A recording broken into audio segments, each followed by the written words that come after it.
What's up guys, and welcome to FPL Today in this team selection video for Game Week 37. And boy do we have a lot to cover. We've had an absolutely amazing Game Week 36.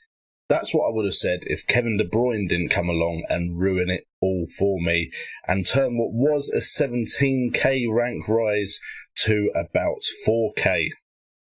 Thanks Kevin.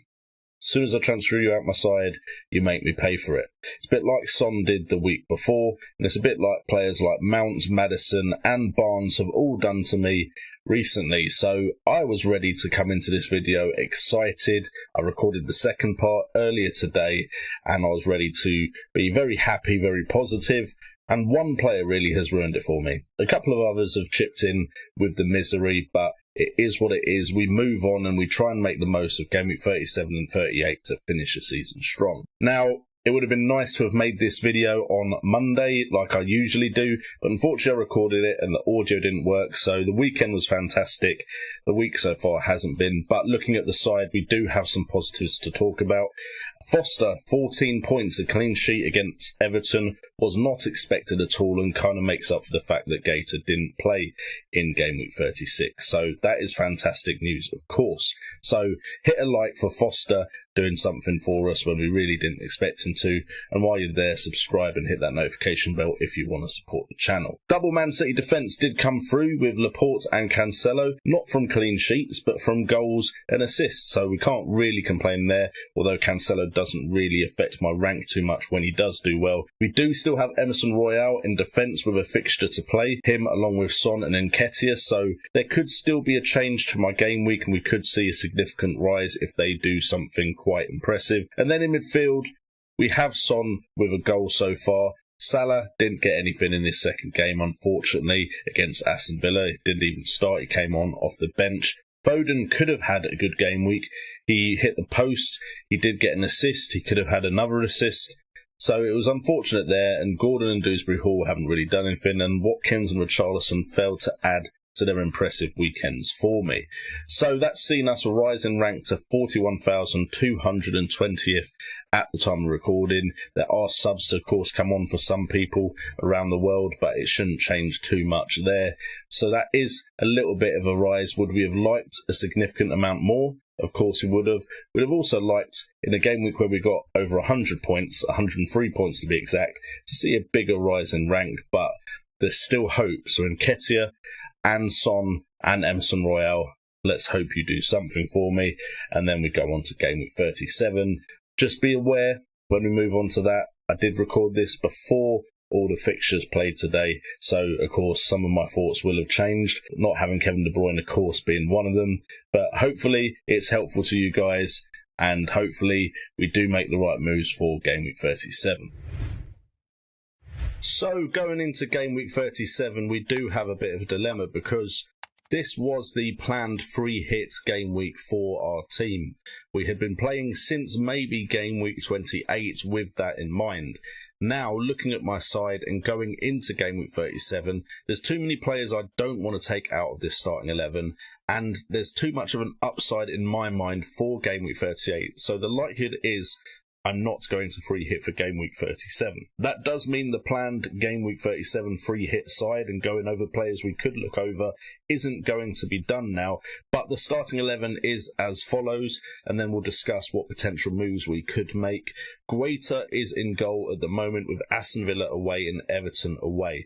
Now, Guaita is a bit of a starting concern, so a transfer could be used here to make sure we have a starting goalkeeper, and it could be one which does have a double game week.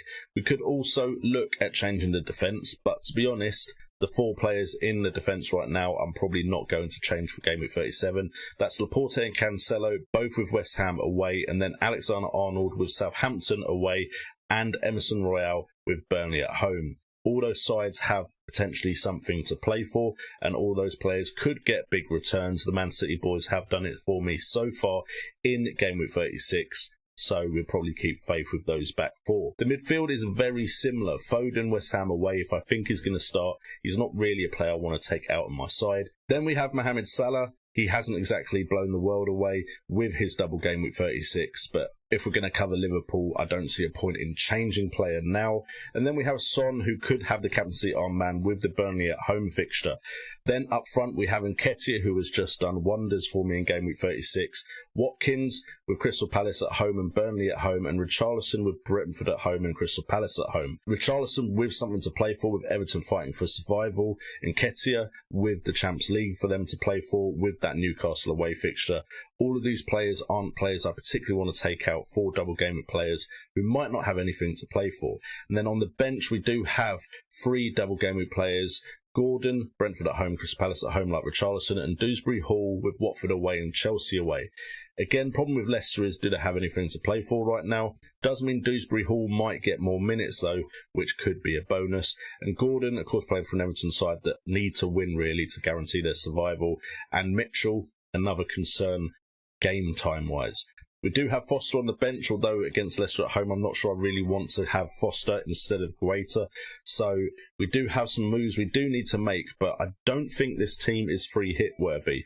So if we actually look at the fixtures, we can see that the double game week teams, apart from Everton, don't really have either a good double game week or something to play for. If Burnley had a better double game week, then with them playing for their survival, I may have considered Burnley players, but right now really only Everton stand out with that Crystal Palace and Brentford fixtures. Aston Villa do have a good double game week, definitely. Burnley and Crystal Palace both at home, but again a side that potentially don't have much to play for and potentially will rotate some players. Palace, Leicester don't really have much to play for, and those game weeks aren't brilliant, although Chelsea have been a bit disappointing recently, but Leicester aren't really the side to take advantage of that. If we compare that to game week 38, we can see that there's a lot of teams with a lot to play for with good fixtures. There's the chance that Chelsea need a win in game week 38 to make sure that they get third place, so they might actually put some effort in against Watford. You have the likes of Arsenal with Everton. Both teams have something to play for, could be a goal fest. Burnley against Newcastle, again Burnley will have something to fight for. Liverpool with Wolves, again potentially there's something to play for there. Spurs against Norwich, beautiful fixture where I potentially might want Son and Kane going into that one. Man City with Aston Villa at home as well. If I know what the starting lineup could potentially be, then I would like to have some Man City coverage in the final day of the season. So there's definitely teams that I want to take advantage of owning players from in game week 38 more than I really do going into game week 37 and those double game weeks. So to sum it up, I really don't think I'm going to play free hits in game week 37. I would love to know what you guys are planning to do for game week 37 and 38 and whether you have any chips or wildcards left. Also, thank you guys so much for the support for the majority of this season. It has been wonderful making videos for you as always, and we will of course kick on next season with more content for you guys, and hopefully I will make less mistakes, although I seem to say that every year. So for one of the last times this season, I've been JNO, this has been FPL Today, and remember, it's all about the game.